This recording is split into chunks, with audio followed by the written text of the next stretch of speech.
Loop 8. I woke up because it felt like I was drowning. Something weighed on my chest, causing me to choke. I opened my eyes in panic and grabbed my chest. But what my hands touched turned out to be something soft that kept making a loud cry, like it was trying to wake me up.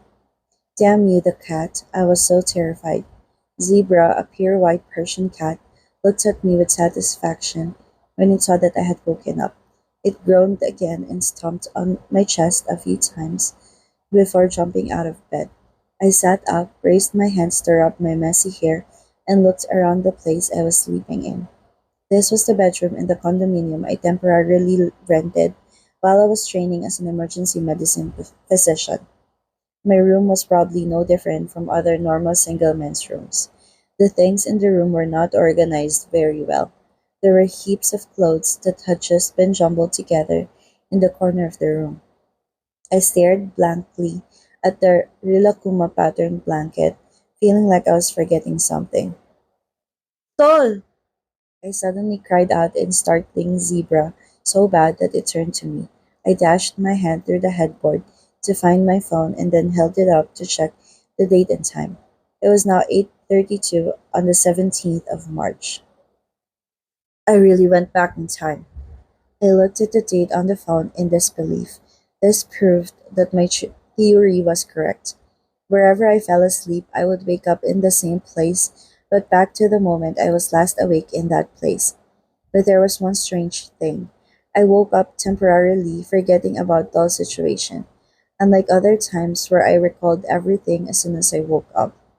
Forget it. I might have been so weary that I was momentarily dizzy. At least I could still remember that I was in a strange situation. I got up from the bed, walked straight to the cat's bowl, and picked up a bag of cat food to pour into the bowl. I did not mean to be a cat slave, but after I'd been secretly raising this guy in the condominium for a long time, Zebra had become undeniably my boss. Zebra reminded me of mine, my ex-girlfriend. She was beautiful, cute, and wayward. She always ordered me to do this and that, like I was her slave. I tried to ignore the bad things she did because of love, but in the end, we could not keep our relationship. Mind and I ended our 5-year relationship when I moved to start the first year of my specialty program. I grabbed the towel and walked into the bathroom. I had to do today's afternoon shift and spend all night preparing the slide presentation that didn't need to be completed because I was going to pretend to be sick. Morning until evening, I have plenty of times to go look for Tall. If I was lucky, Tall would probably walk out of the ground floor of the same building at the same time every day. But if I did not meet him there, it would take a little effort to search for him. 1. Do not blurt out about the accidents because he would not believe it. 2. Do not talk about his girlfriend because he would think that I was his girlfriend's ex boyfriend. I repeated those two sentences in my mind as I walked into the Faculty of Business Administration's building. Today's atmosphere was no different from the tomorrow that I had already experienced. I was dressed in a black v-neck t-shirt with plain jeans to make myself look like the people who do direct sales as little as possible. There were still girls that looked at me from time to time. They might be wondering who the girl the tall stranger had been waiting for was. If it was 10 o'clock in the morning, I had to wait another 2 hours. It would be a waste of time. I decided to walk up to a group of students who sat chatting not far away. It was a group of 2 men and 3 women. Excuse me, I said, interrupting the exciting conversation that they were having. Do you know a person named Tall Ekarin? The eyes of a woman with glasses were wide open, while the others looked at me with a doubtful expression. He's my friend! I smiled happily. If they were friends, it must be likely that they know where Tall was. Well, I would like to see Tall. Do you know where Tall is now? Just now I saw him walking that way. A young man pointed to the back. I looked in the direction he was pointing at. He was carrying a bouquet. I frowned. Flowers? Thank you very much. Then I walked away. I headed to the open courtyard under the building that the young man pointed to. I stood there, turning left and right, looking for Tall. A man holding a bouquet should be easy to spot, but I still could not find what I wanted. Whoa! The crowd screamed, causing me to spin around to where it was coming from. I heard the roars of men coming from one corner of the building. I ran and came across a group of people holding their phones and taking pictures of the male and female students that were standing in the middle of the group.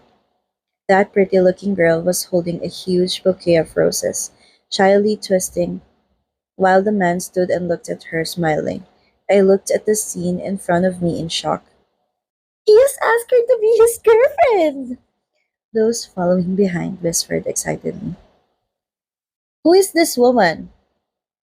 Be nice, she's the cheerleader from the Faculty of Humanities. I stood and listened to collect information in silence while looking at Doll, who was still standing, smiling coolly. As he used to flirt with women and had a girlfriend before, I felt that the atmosphere between these two young people was strange. I might be overthinking, but the gaze with which Tall looked at Mai was not that of a man looking at the person he loved. It looked not real.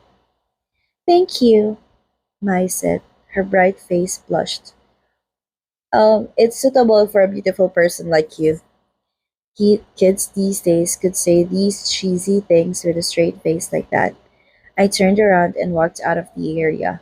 I showed up at a bad time again. Tall had just successfully asked a cheerleader from the Faculty of Humanities to be his girlfriend. Would there be any rooms in his brain for a stranger like me? I dropped myself on the bench next to a tall, pale, handsome young man who was sitting there. He was eating snacks and reading a book. I should wait here and let the sweet scene between Tall and his girlfriend fade away first, and then try talking to him one more time. I sat staring at Tall from a distance for a long time until I heard the coughing sound of the man sitting next to me. I turned to look at him, who was grabbing his own neck, letting his snack bag fall onto the floor. He seemed to have difficulty breathing in and out, and his face was red. You, what's wrong? I asked the student. He pointed at his own neck in panic. My eyes went wide open, gazing down at the snacks he dropped on the floor. It was a round, batter coated bean with a smooth skin. Seeing that, I hurriedly grabbed the shoulders of the student. Hey, you, can you still speak? Yes, stuck in my throat. He answered me in a hoarse voice. I nodded. Here, listen to me. Come down and then cough out. Cough as hard as you can. Keep going. The student did as I said. He tried to cough out the thing that should not be stuck in his throat. I slapped the young man's back, cheering for him to cough harder. Cough more! Cough harder! Yes, like that. Good! Cough it out! My loud voice caught the attention of those around me. I closely observed his condition. Still being able to speak meant that the foreign thing had not blocked his trachea 100%. Coughing effectively would push the foreign thing out. Then he started to cough with no sound. I jolted up, the blood of an emergency medicine doctor in my body surging. This was a sign that the trachea was clogged. The student grasped his neck, trying desperately to breathe, but to no avail. I immediately pulled him to a standing position by the arms, rushed to stand behind him, and placed my left fist at the location of his symphoid process. I placed my right hand on top of my left hand and then applied pressure on his symphoid process toward myself quickly and strongly. I did it twice. The damn bean spurted out of the male student's mouth. He took a deep breath through his mouth. Both of his legs were so weak that he fell to his knees. I hurriedly assisted the young man sit on the chair. He breathed in and out quickly. His face showed he was extremely relieved. There was nothing better than being able to breathe again. Art! A familiar voice called. I turned to look at the person who had just run in. It was Tall. What is it? Art frowned, clenching his stomach as if he was suffering from colic. He raised his hand as if to say he needed to breathe for a moment. Tall turned to look at me. He was standing nearby. I met Tall's eyes and stared at his face for a long time before realizing that I was supposed to say something. Well, there was a bean that was stuck in his trachea, but I already pushed it out. There's nothing to worry about. Freaking Art, you almost died, right? Tall walked over and squeezed his friend's shoulder caringly. He turned to me. Thank you very much, brother. This was the first time Tall spoke nicely to me. I grinned, feeling like my heart was expanding in my chest. Hey, it's okay. I'm a doctor. Art looked at me stunned. How out of nowhere there's a doctor sitting next to me while I was coughing. What the luck? Art raised both his hands and put them together. Thank you, brother. Are you okay? I'll take you to the hospital right now, he told his friend. I'm fine now. Art took a deep breath and slowly breathed out. My ribs hurt a bit. The doctor is very strong. I just noticed that there were a lot of students standing around watching us. One of them was Mai, who was holding a bouquet. Everyone looked at me with admiring eyes. I looked at Tall standing in front of me. My chance had arrived. I must get to know Tall. You, doctor, Tall abruptly interjected. If you're free, come have lunch with us. Let us treat you as a thank you for saving our friend's life. Art nodded several times. If it doesn't bother you much, please come. It's on me. This was smoother than I thought. I almost let out a cheer. It it's okay. You don't have to buy me lunch. Art pointed behind himself. Our faculty's cafeteria has a great coffee shop. If not for lunch, let me buy you a cup of coffee. I smiled. Then let's get some coffee. Nice and easy. Tall nodded in acknowledgement and then he walked straight to his girlfriend who was holding the flowers. Let me buy him a cup of coffee first. After that, let's find something to eat. Maya looked at me. She was so beautiful that I forgot to breathe for a moment. Can't I go with you? Well, well, what would you do, my brother? I looked at him and smiled, waiting to see how he would solve this problem. Tall had a troubled look on his face and then sighed. You can go together. Great job. If you had a wife, you had to listen to your wife. That was the right thing to do. The coffee shop that Tall and Art took me to was located at the back of the Faculty of Business Administration building, right next to the cafeteria that had started to have a few students sitting and eating food sparsely. This coffee shop was a small shop and cutely decorated. I stood there looking at the menu behind the counter while Tall and Art seemed to have ordered their own regular choices. Art ordered a cocoa frap while Tall ordered an iced mocha with additional syrup. What do you want? Tall turned to ask his girlfriend, who followed us. I looked at Tall, who paid so much attention to his girlfriend that there was no room for me to get to know him. But the one that was very interested in me right now was Art, the boy whose life I just saved. Caramel macchiato here is the most delicious thing throughout 30 worlds. Do you want to try it? Art pointed to the menu and turned to look at me with a big smile. Or will you have matcha frap? Or nesty tea? Or caramel milk?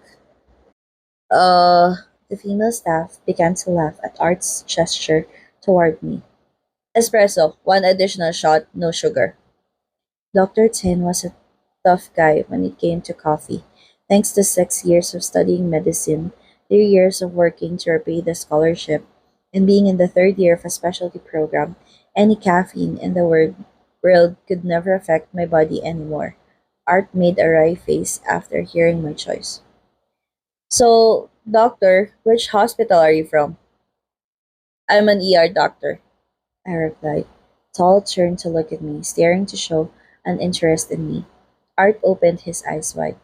He's not just a doctor, but an ER doctor. I just got really lucky there.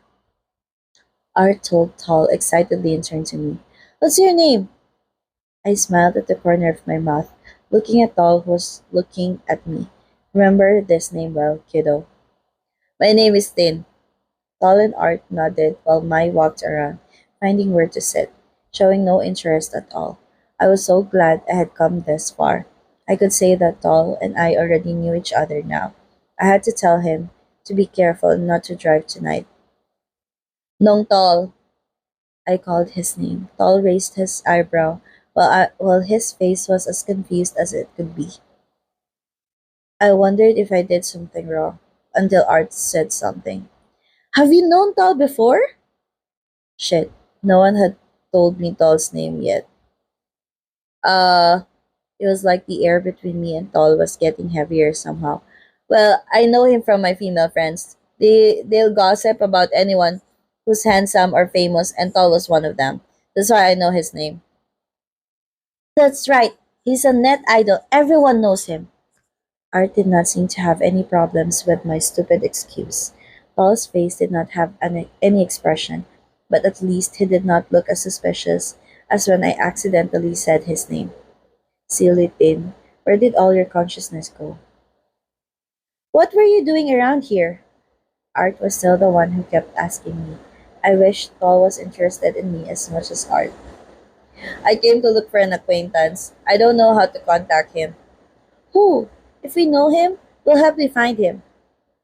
The young student in front of me gave me sparkling eyes as he offered help. It's okay. I think I was waiting in the wrong place. My acquaintance is in the faculty. Which one should I choose? Engineering. Oh, I barely know anyone in engineering. I don't think I can help you. The young man made a sad face. I sneaked a glance at Paul, who was looking at the snacks and the showcase. But it's good to be at the wrong place, so I got to help you and know you too. Yes, yes, I'm also glad I got to know you, Pitin. Then Art hugged me around my waist, startling me. Why couldn't it be the other one? If it wasn't for you, my brother, I would have died already. You're my hero. Please accept me as your brother. I looked to Tall as a way of asking for help and saw that he was laughing. Let him go. Do you want to get kicked by Dr. Tin's feet? Tall said. Art shuddered and stepped back, giving me a sheepish smile. I apologize on behalf of my friend. He's quite wacky. No problem. I smiled, embarrassed. I only ever had girls hugging me, so it was kind of a fresh experience. After we all got our drinks, the kids and I walked out of the store. I did not know how to start or continue a conversation with Dol. He was not a talkative person. His expression was calm, mostly expressionless. Even I, who was very good at socializing, felt that this person was hard to talk to.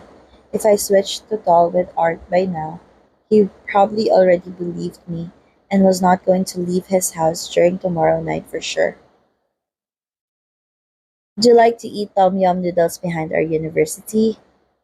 Tal asked Mai. This made it even more difficult. Tal was always next to his girlfriend.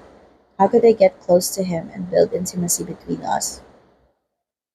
Kids, I was going to leave now, so I should ask for Tal's contact. I took out my cell phone. Can I add you as friends on Facebook? Maybe in the future we could invite each other to eat or something. Alright, brother. The person who was more enthusiastic was Art. As I expected, while Tal had just taken his eyes off of his girlfriend to look at me. Art fluently typed his Facebook name on the phone and then handed it over to Tal. Tal took my phone and then froze like a stone, as if he saw something strange. He lifted his eyes to look at me. There was a glimmer of distrust in it, making me wonder what was wrong. Tal handed the phone back to me. You have already searched my Facebook page. I use that one, said Tal in a cold tone, giving me goosebumps. I took my phone and looked on the screen, and then I realized that if I pressed in the search box, it would show the Facebook pages of the person we had searched for most recently, and the first name that appeared was the name of Tal's page. First, I was a doctor. Then I became a direct seller, a fortune teller, and my ex boyfriend. And now I have become a stalker. I could only watch as the two boys said their goodbyes and walked away from me with a gloomy feeling. Why was it so difficult just to get to know one person? Maybe because this was not a coincidence. It was not a natural way of getting to know someone. So every action turned out abnormal like this. I walked back to the parking lot and kept thinking about Tall and what I should do next. What if I put in so much effort just to find out that, in the end, Tall was not the key to get me out of this loop? What would happen? Was I walking in the wrong direction? Don't give up, then. There was still more than one day left. Trying to do something must be better than letting this loop go on and on without doing anything. I remembered that this evening shift was much less busy than tomorrow's evening shift. I recalled that today there were about four peak cases. It was two consecutive cases of coronary artery disease, followed by a victim of a serious accident and a cardiac arrest from an overdose case. I was able to save all the cases with emergency treatment before referring them to a medical specialist for further care in such a short period of time that everyone complimented me. No one knew that the reason I was so cool today was because I knew about all the cases in advance. After handing the cases to those who would be on the night shift, I returned to my residence bedroom. Fortunately, there were not many cases left for me to hand over to the night shift's team. There was only a woman with a stomach ache from eating papaya salad at 11 p.m. and the grandma waiting for the lab results for infection. I sat down in front of the computer and opened the presentation slides for tomorrow. It only took me 5 minutes because of my excellence. In fact, only the first three slides were about poisonous mushrooms. The rest were just copies from the old presentation to make it look like a long presentation because I planned to pretend to faint on the third slide. Was I good? I glanced at the wall clock to see what time it was. It was midnight now. If I messaged Tall now, would he answer me? I opened Facebook on the computer. It was left logged into Sing's Facebook page. Out of curiosity, I scrolled through Sing's timeline for a while before logging out. Singh was another person who I was annoyed with. We were enemies before because of a woman. He used to boast to me that no woman had ever rejected him, and then got humiliated by that young nurse we were fighting over. Now he and I did not compete to win over women's hearts anymore, but rather competing to see who would fail to do so more. I opened Tall's chat and took a deep breath before texting him a hello. Hello Tall, this is me, Tin. After just a few seconds passed, the message as I sent had the tiny word seen appeared next to it. Yes, Pitin. He was truly a net idol. Must have watched his social media all the time to check his popularity. You haven't slept yet? Not yet. I let out a breath, feeling like the conversation style was like when I was trying to hit on a girl, and this girl kept her answers so short I did not know what to say next. Do you have free time tomorrow? You wanna go eat something together? Tal did not reply for a long time. I knew he was feeling uncomfortable, but I could not think of a better way. You should try asking Art. I don't think I'll have time. I almost breathed fire.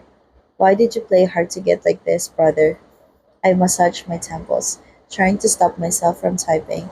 You're going to die tomorrow, don't you know? But then I remembered Tall had a female doctor friend. Her name was Fak Fang. She was currently studying internal medicine. She and I were close because we used to be externs in the same hospital and went through a lot of sorrow and happiness together. After separating our ways to work to repay the scholarship, she and I kept in touch. She was a Korean star fan. It was no surprise that she followed a man who looked like Korean actors. I'm sorry, Fak Fang, but I need to use you as an excuse. But there's someone who wants to see you so bad. She's one of my friends. She's a fan of yours, and when I told her I met you, she was very excited. She asked me to invite you to eat together. To make it look not that desperate, I added the last sentence. But if you're busy, it's okay, I'll tell her. Sorry for texting you this late. Paul was silent for a long time again. I stared at the screen eagerly. It was not a hard decision at all, kid. Just come meet your fans like an actor. And you even got to eat for free. There's no better deal than this. I'm free from noon to 2 p.m. I slapped the table with joy. Okay, I'll go pick you up at noon. Okay. I smiled satisfied. The next thing I needed to deal with was Fact Fang. I had to take her with me to make it look real. I searched for Fact Fang's name and called without hesitation. She used to call me at 2 a.m. so many times to cry to me about arguing with her boyfriend. Why couldn't I? What's going on? Fact Fang's voice clearly told me she had just woken up. I have an urgent matter and I need your help. Are you free tomorrow at noon? Huh? Fact Fang's tone was extremely confused. I have OPD until 11 o'clock. Then I'm going to have lunch with my boyfriend. You, I deepened my voice. Do you know Tol Ekarin? Who's Tol? Tol is your friend on Facebook. I'm going to have lunch with him tomorrow. Do you want to come with me? Who's Tol? Pak Fang asked again. Open your Facebook and type Ekarin in English. He's a fourth year business administration student. I saw that you two are friends on Facebook. Oh, I remember that handsome boy. I thought he was cute. So I added him on Facebook, but we don't know each other. Takfan's voice was skeptical. Why are you inviting me along just because you invite him to have lunch with you? You must give me a good reason because I couldn't go with my boyfriend if I'm going with you. Well, well, how should I say it? I thought maybe you want to see him in person. Tin, Takfan's voice suddenly became cold. Oh, you changed your preference? I became the one who was confused. Change what? You're hitting on him, but you're shy, right? Takfang asked in a high-pitched voice that startled me. You want me to go with you because you're shy, right? No! I hurriedly denied it. It's not like that. What? No fun at all. If it's not like that, then I don't want to go with you. Takfang sighed. Takfang's answer flustered me. Don't let your plan go to waste. You even succeeded with inviting Tol. Don't fail. Right, I'm flirting with him. You must help me, okay? After I finished speaking, my whole body trembled. Pak Fang laughed merrily. You finally admitted it. Fine. Pak Fang will do it. I want my friend to have someone by his side, even if it's a man. But tomorrow we have to clear things up a bit. When did you change your preference and why didn't you tell me? I hung my head, feeling like blowing myself up so I could disappear. Then tomorrow at 11 and a half, I'll meet you in front of the ER. Fak Fang would not stop smirking as we made our way to the Faculty of Business Administration building. She was a beautiful young woman. The body hidden in her lab coat could be a supermodel's body, and her soon-to-be groom was a foreigner with light-colored eyes. I used to disagree with Fak Fang dating foreigners, but over time, they became quite an enviable couple, even though sometimes I had to get up to pick up her calls after they had fought each other. Don't make a stressed face, Din. Freshen up to impress him. Fak Fang tried to cheer me up nonstop. You're also a handsome person, even though you're not as handsome as him. You must use your gentleman's look as your weapon. Don't forget to move the chair for him to sit, okay? Feed him some food and pour him some water. And hand over a tissue if he has a piece of food on the corner of his mouth. No, wipe it for him. It's better. The more I listened, the more it gave me a headache. You watch too many dramas. Pak Fang laughed. If a guy does all those things for me on the first day we met, I'll love him to death. But I don't think Tol will be impressed with me doing all that. I tried to open my heavy eyelids so I could see the road. I admitted I was so excited that I could hardly sleep as well. After I fell asleep at about 4 in the morning, I woke up at 8 because Pin came to wake me up as usual. I woke up to do my presentation, fainted on the third slide, and was dragged to the ER to rest and drew blood. Then I sneaked out and waited to meet with Fak Fang as we had already planned. But you can't make a stressful face at him as well. You have to be confident. Pak Fang reached out and squeezed my shoulder. I didn't come to play. If you don't become his boyfriend today, I will be furious with you. I was beginning to doubt whether bringing Fakfang along with me was a good idea, but it was too late because I'd already arrived at the front of the Faculty of Business Administration building. I immediately searched for my target. When I did not see Tall waiting in this area, I called him via Facebook chat. There, is that him? Fakfang pointed to the left so I could see who she was talking about. Fakfang always had great eyes when it came to men. I saw a young student standing looking at his phone. He was about to press answer. It should be my call. I rushed out of the car and waved my hand for him to see. Paul looked at me and walked straight towards me. He put his hands together to greet me, so I hurriedly put my hands together to accept the gesture. It made me feel so old. Get in the car, brother. I was about to walk around the car to open the back door, but Fak Fang got out of the shotgun seat first. She looked at Paul with her smile, grabbed his shoulder, and gestured her hand to the shotgun seat. You can sit in front. I could see that Tall was reluctant. He looked left and right as if he was looking for someone, before looking down at his phone and typing something down very fast. Is something wrong? I asked. Tall glanced at me blankly. Nothing.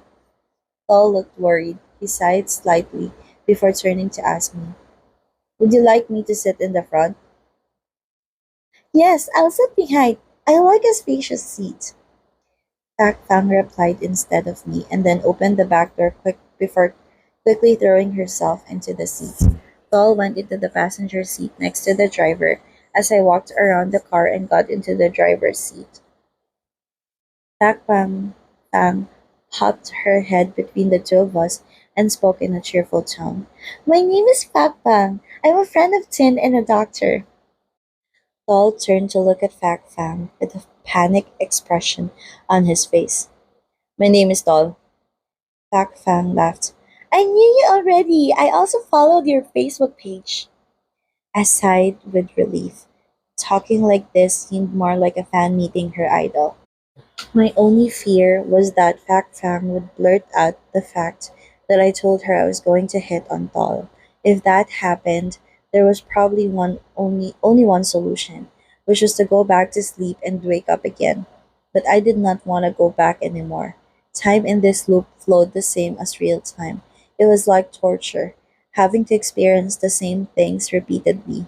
I was tired of having to get to know Tall again, so I had to succeed this time. You like Italian food? I'll take you to my acquaintance restaurant. The homemade pizza there is delicious. I glanced at Tall's reaction. Tall still seemed to be worried about something. I really wanted to know what he was thinking. I'm fine with anything. The shop that I brought us to was in front of a house.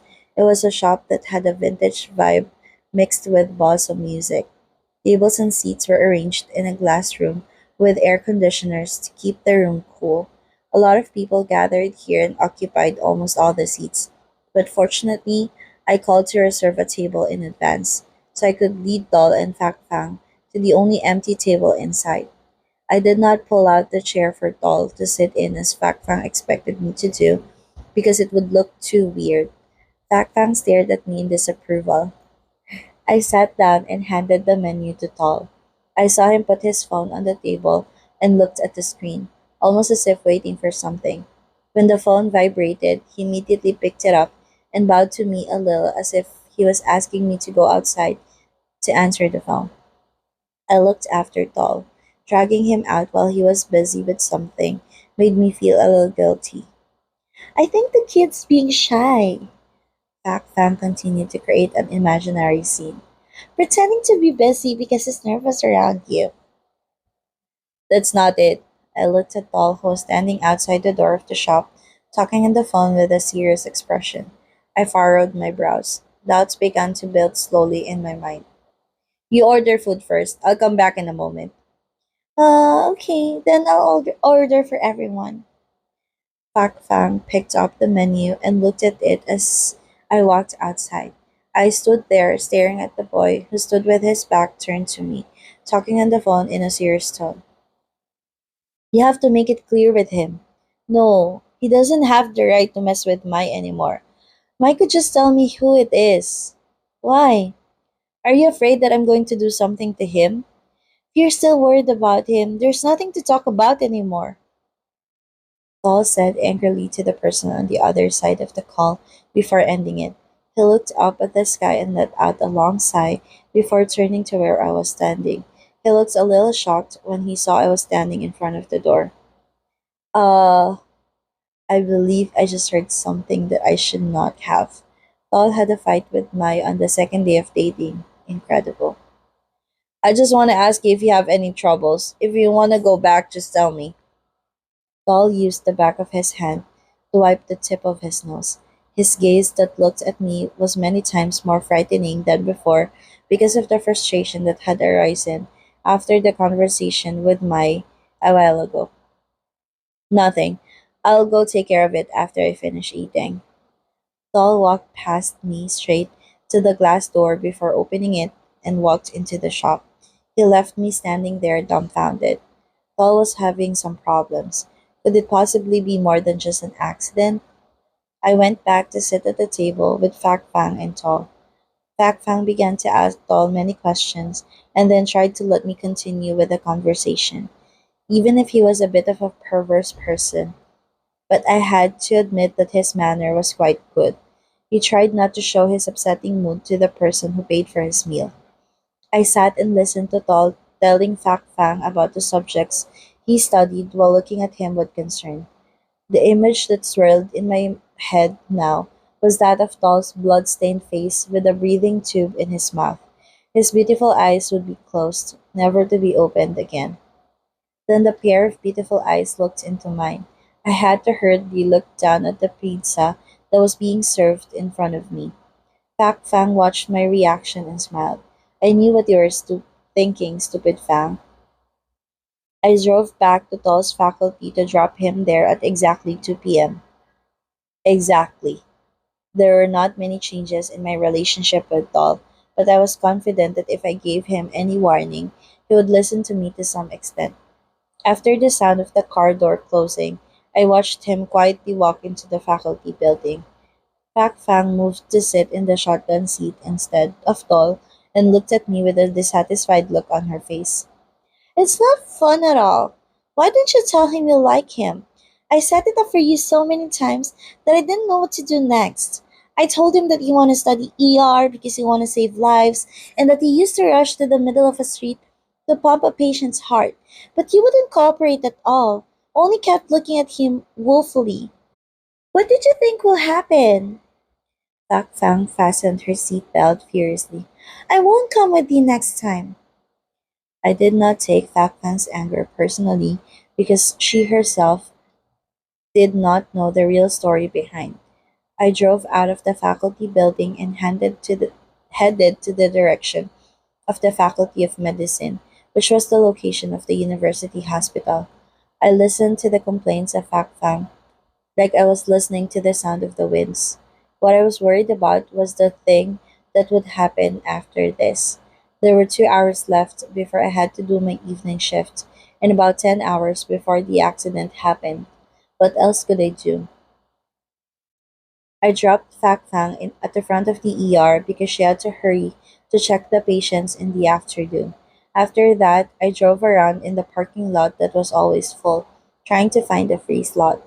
I wanted to be with Dol all the time to get him through this night, but I really could not find someone to replace me on this evening shift. Just the fact that Singh did my morning shift for me was so considerate of him already. I sat staring at the steering wheel after parking my car. In fact, I should be able to take sick leave, but I knew how hell would break loose this evening if I was not there. Pin, who was only a second-year resident, had to take over as I stayed by Tall's side, which must seem very absurd in the eyes of others. Would Pin know that an uncle with asthma was difficult to intubate? Would she know she had to call her internal medicine professor before giving that patient heart disease medication? My conscience responsibility, and concerns for patients were storming in my head.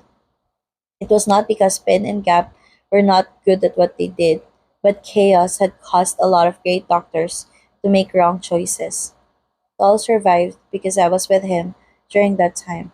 We might end this loop, but the cause of it might be the lives of other patients. I really did not know what to do. I picked up my phone. I could only hope that the lunch that went smoothly today would make Doll trust me and listen to what I said. I called Doll via Facebook.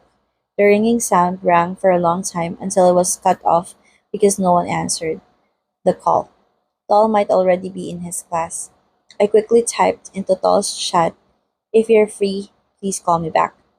Doll didn't contact me back at all from 2 p.m. to 4 p.m., which was when I had to be on duty instead of Singh, who now had a face that looked like he had been beaten up. I knew the reason very well because it was like hell in the ER today. It seemed like God was ordering everyone to get sick at the same time on the same day. When I finished changing my clothes, I high fived Singh, who walked to me to hand over the shift in a disgusting state. What the hell was that shift? It's like I was in hell. Singh used his middle finger to hold in place the glasses that were sliding down the shiny, oily bridge of his nose. In conclusion, there are four worrying cases left. The case that we're performing CPR now is waiting to be sent to the CCU, and the intubation cases lying together there are preparing to be sent to the MICU. In 15 minutes, a victim from a fatal accident will arrive here, and the conditions aren't looking good. Singh reached out and squeezed my shoulder. Are you okay now? Ready to get into the battlefield? Even though I'm not, I will have to be. I snapped my finger. Singh cleared the case quite quickly. I remembered that when I was doing this shift on my own, there were so many more cases left.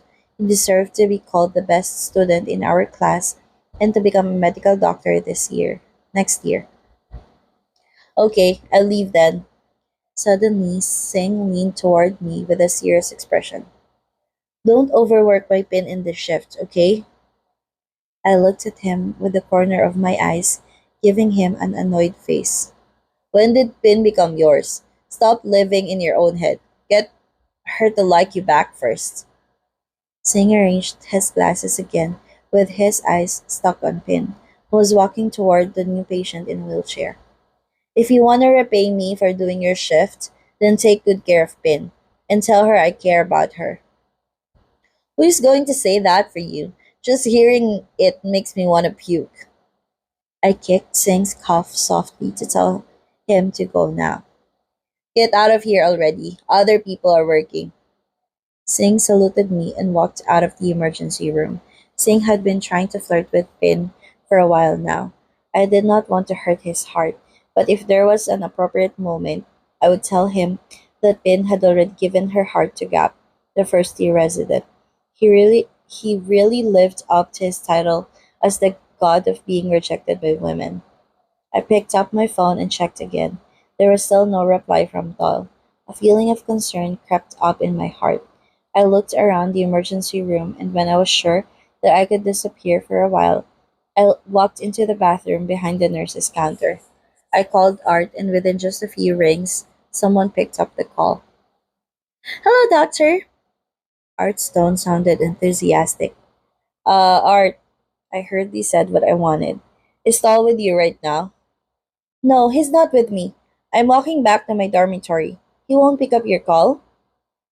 Yeah, and he doesn't read my Facebook chat either. That's weird. Art made a disapproving sound. Let's do it like this. I'll keep calling him via line and do everything to make him call you. Sounds great? But is there anything urgent? So I can tell him what's happening. Uh, I paused.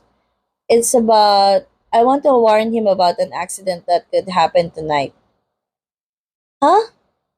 Art's voice sounded shocked. What accident?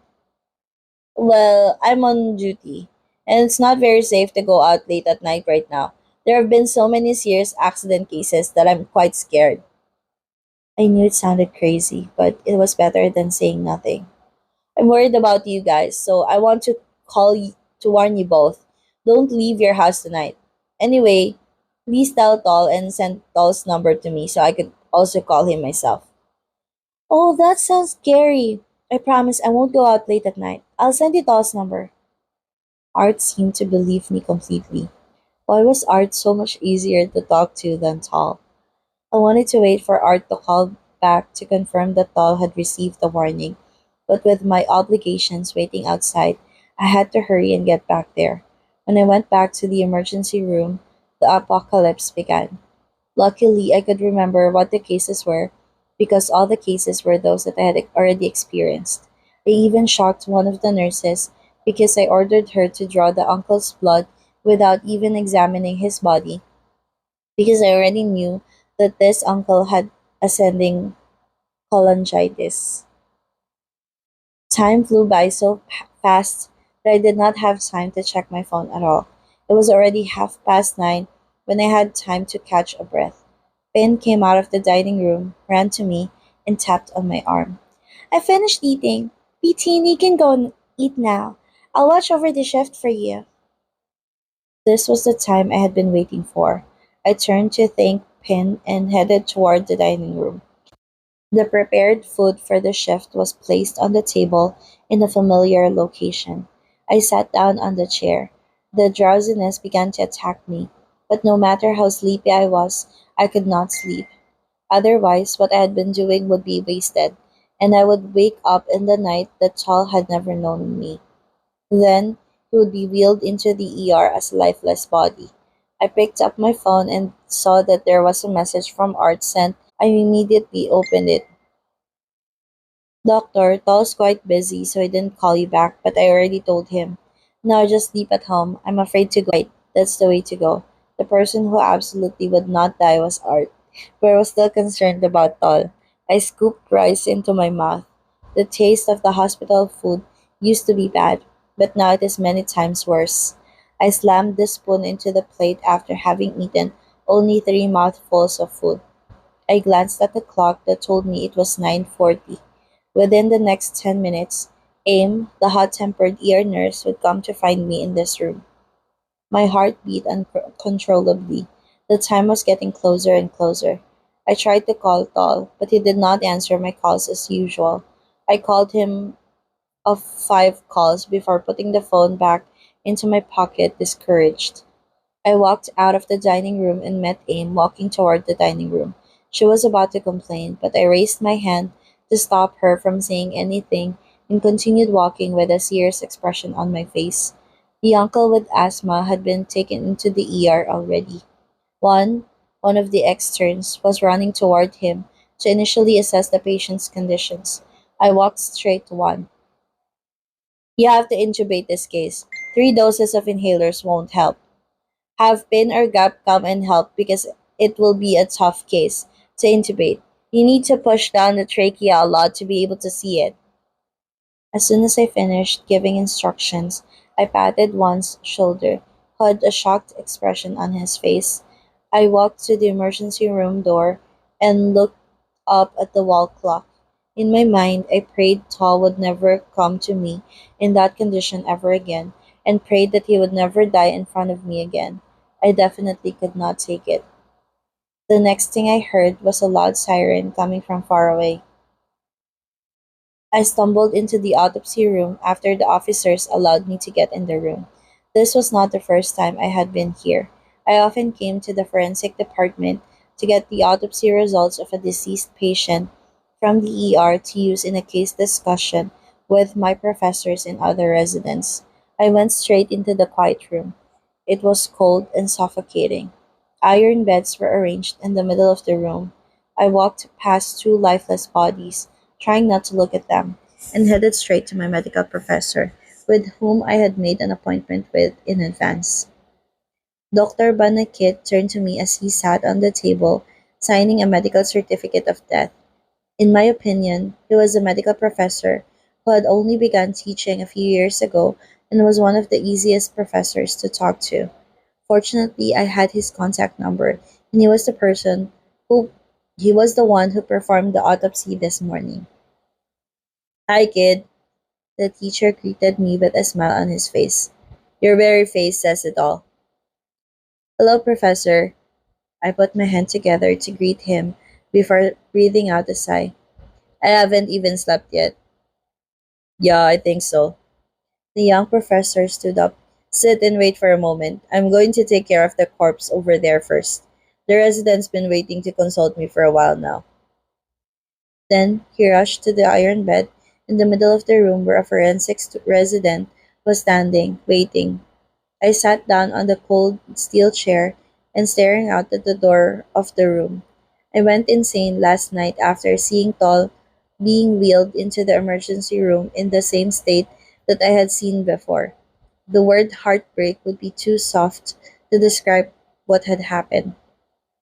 I shouted for the nurse to draw the blood with the loudest voice I had ever used in the emergency room. I rushed in to set the monitor up myself, crying out Tall's name as if he would hear it, and opened his eyes to look at me. When Tall's heart stopped beating, I jumped onto the bed to perform CPR myself amid the nurse's cries to stop me because it was not my duty. When it ended in death, I was about to pack my stuff and go back to sleep at my condominium, ignoring the fact that the shift was not over yet, just to reset everything. But I came to my senses as I was nearing my car that I should have tried to learn more about the case and realize I should try to learn why Toll had a cardiac arrest with no response to any treatment. Was it something more than just an accident? Thinking about last night brought tears to my eyes. I wiped my eyes with the back of my hand, trying to keep my sanity. Depriving myself of sleep made me extremely dizzy, but I could not sleep because I wanted to learn about the autopsy results in the morning. Achieving that required 3 cans of Red Bull and countless cups of coffee, which made my heart pound like crazy. The professor made an appointment for me at 9 o'clock to hear the results of the autopsy. Professor Ban walked back to me.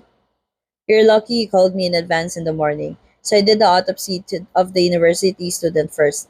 Let's go and see, shall we? I shook my head. It's okay, I just want to know the results. The professor looked at me and nodded understandingly. You knew him? Yes, I replied softly. Professor Ban sighed and dragged a chair to sit next to me. I'm sorry. The teacher reached out to pick up the compact camera on the table and turned it on. The cause of death was the consequence of the accident. His liver had a 10 centimeter tear. Nearly 3 liters of blood were engorged in his abdomen cavity. His brain was swollen, his skull fractured. There was bleeding in the brain. But there's one thing that I find very interesting. I straightened up, listening carefully. The professor handed me the camera so I could see the screen. The side of his heart, it's quite big. What I was looking at right now was a photograph of a fresh heart cut into pieces on the cutting board to reveal the veins and the appearance of the heart muscles. The heart I was staring at now was different from the hearts of ordinary people I had seen in textbooks. This person's heart muscles were so thick that the left ventricle, the body's main blood pump, was narrower than that of a normal person. AHOCM? I said in a trembling voice. Hypertrophic obstructive cardiomyopathy, abnormal thickening of the heart muscle. The is usually genetic. It is the leading cause of acute death in young people of health or healthy athletes that have never had any symptoms before. Probably, we'll have to wait for the result of the biopsy. This kid had never been diagnosed with a heart disease before. The professor frowned. I saw that there was water in the flora as well. He may have been having heart failure symptom for a while, but I'm sure it isn't the cause of death. Even though the cause of death is clear, but I don't know which one is the chicken and which one is the egg. There were no other parties in the accident, right? Could it be that he fainted while driving because of his heart disease? Or maybe he had heart failure after a lot of blood loss? I don't know if there was something that caused his heart to beat irregularly before, like heavy exercise or some pills. I felt like someone had lit a fire inside. Professor Ban nodded. I'll send you a drug report and the drug level in his blood after this, so you could include it in your report to your professor. Thank you. I put my hands together to pay respect to him again. Even though he was not much older than me, he always supported me. That was why I respected him so much. Then I'll get going now. Mm, go get some sleep now. The professor patted me on the shoulder and smiled before getting up and walking toward the group of medical students that had just walked into the autopsy room. I got up and hastened out of the area. In fact, I caught a glimpse of Doll's body by the corner of my eyes, but I chose not to turn around and look. I would look at him again while he was still alive, and this time he must continue to live until his own. The goal was no longer to prevent the accidents, but to approach Doll because of his health problems. What I had to do was not to stop him from driving at night, but to get him to see a cardiologist as soon as possible. I walked back to the parking area. The new information I got made the sleepiness disappear. Let me gather a little more information before I went back to yesterday's time. I called Art. Yes, doctor. Art's voice was sad and trembling, which I did not need to ask why. Did you hear the news? I tried to keep my voice from getting too excited. I heard Art cried out loudly. It's exactly like what you said. I already told him, and he said he wouldn't go out at night. But he still did. I was shocked too when I saw him in the emergency room. I took a deep breath. I tried my best. I'm sorry. Did did Paul get to see you? Art started to say something completely unable to understand. He shouldn't die at all. I told him. I already told him. Art. I waited for Art to stop crying for a while. I would like to ask you a question. Before Tall drove out, did you know what he was doing? He he said he was going to dine with his girlfriend. That's all I know. Art sniffed loudly. Before that, I wasn't sure, but Tall usually plays basketball until late at night. It was as if something had exploded in my head. Compared to the past, did Tall still play basketball as good these days? He he often complained that he felt tired, but he said it was because he had just recovered from the flu. I believed Art was confused why I was asking these little details about a dead person, but he did not know that this was very important information for me, and it might be a way to make Doll trust me more. After the call with Art, I hurriedly drove back to my condominium, opened the door, took off my short gown, and dropped myself down on a soft, warm bed, not thinking of taking a shower at all, and ignoring Zebra's cries of hunger. Let's wait for yesterday's breakfast to eat then, my cat. May this be the last chance I could turn back time. Paul and I would open our eyes to the sunlight of a new morning together. End of Loop 8.